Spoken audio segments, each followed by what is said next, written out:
నడకచ్చింది sir 100-200 అమ్ముకోవడం పెనస్ లేపి మాకు ఇస్తా అంటే పెన్షన్ వస్తున్నదేమో కదా. పెన్షన్ వస్తే 2 నెలలకు ఒకసారి ఇస్తున్నాడు. ఏడకలు ఇస్తున్నాడు. ఏడ మాట్లాడతామన్నాం ఇయకొచ్చినాడు. అంటే ఇంతకు ముందు మంచి వస్తుండేనా మీకు?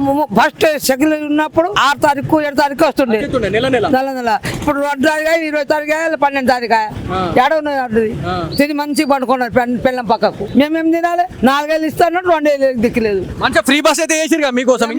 బస్సు ఉన్నాళ్ళు ఉంటారు లేకుండా పోతారు. ఫ్రీ బస్సులో నీళ్ళు వద్దా తిండి వద్దా బస్సులో పోయి పట్టుకోవాలనా?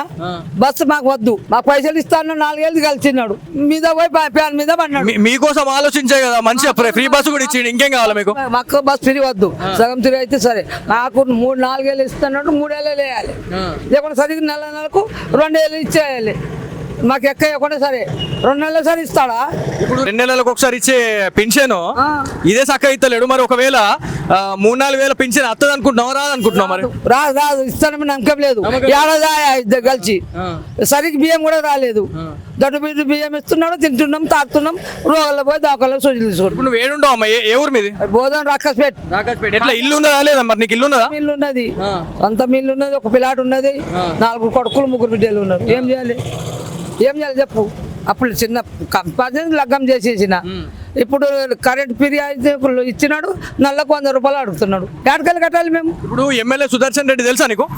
తలు చూసాను. ఎట్లుంటాడు మరి? అందుబాటులో ఉంటున్నాడా లేదా? ఎన్నపాట లేదు, పట్టికున్నాడు. ఒక సారాలు కల్లులు అమ్మ కూడా పైసలు గుంజుకుంటున్నాడు. అట్లా ఆ దందా కూడా నడుతున్నా? అదే దందా చేస్తున్నాడు వాడు. ఏమి ఎక్కచ్చిన మాకు సుదర్శన్ రెడ్డి కాదు. ఎమ్మెల్యే గారిని అట్లా అనడం తప్పది? తప్పు కాదు. అనకుండా మా ఇల్లు పైసలు నాకే ఇస్తున్నాడు. కాదమ్మా, నువ్వు ఏమన్నా దగ్గర ఉండి చూసినావు ఆయన ఇట్లా ఇట్లా ఎత్తున్నాడని? ఇన్నే ఉన్నాడు, పట్టిగా ఉన్నాడు అంటున్నా కదా. కొత్త బస్ స్టాండ్ ముంగటే దాని బిల్డింగ్ నాకు తెలదా? మా ఊరోడే అంతే. మస్తు బిడ్డలు కొడుకులు లగ్గం చేసినాడు, పీకినాడు హైదరాబాద్. ఇప్పుడు ఒకవేళ ఎన్నికలు మళ్ళా ఎలక్షన్లు వచ్చినాయి అంటే పువ్వు గుర్తు వస్తుందా? అప్పులు శిబిర్ కొట్టారు. ఎవరు కలిసి కూడా హెల్ప్ చేయరు. వీళ్ళు నింపుకుంటారు, బిడ్డలు లగ్గం చేస్తాడు, కొడుకులు లగ్గం చేసుకుంటారు, బిల్డింగ్లు కట్టుకుంటున్నారు. ఏమి ఇచ్చినా మా గరీబులకు? ఎందుకు అంతగానం? నేను ఉన్నా ఇక్కడ బోధనలో. ఏ లంజ కొడుకులు మాకు వేయలేడు. ఇప్పుడు చెప్తా నీకు అంతగానం ఎందుకు తిక్కొస్తున్నది? చెప్పులతో ఎందుకు కొడుతుంటున్నావు? ఎందుకంటే ఎగరంతో కష్టం తిన్నాం, బాధపడ్డాం, నీళ్ళు మోసినాం. మాకేం చేసినాడు? మోసం చేసిండు అంతేనా? మోసం చేసిన. ఇప్పుడు ఎవరికి ఓటు వేయం మేము, చచ్చిన అవుతలే. మా ఇంటి ముంగట ఎవరు రావద్దు. మీకు అడగం.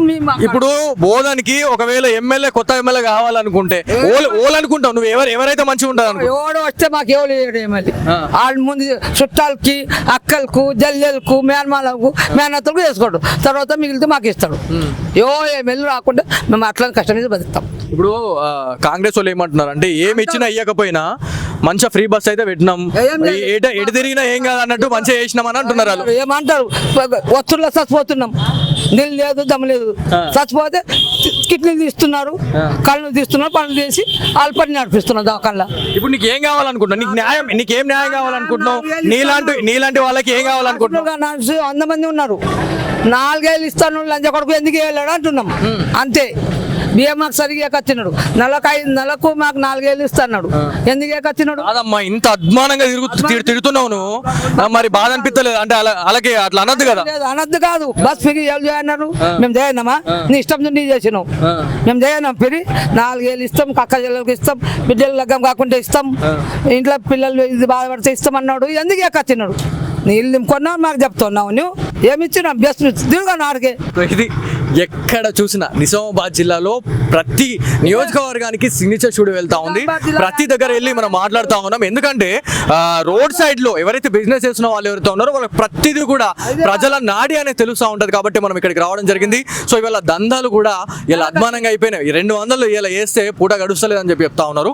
ఒకవేళ ఏవైతే ఇవి అబద్ధపు వాగ్దానాలు చేసి మరి వీళ్ళు ప్రభుత్వంలోకి వచ్చారు, ఏదైతే 6 గ్యారంటీ పథకాలు అన్నారు, ఏది కూడా సరిగ్గా ఇంప్లిమెంట్ చేస్తలేరు. ఒక మహాలక్ష్మి పథకం ఒకటి మాత్రమే మీరు హైలైట్ చేస్తూ మేము ఇది చేసినాం అది చేసినాం అని చెప్తా ఉన్నారు. ఇది కరెక్ట్ కాదని చెప్తా ఉన్నారు.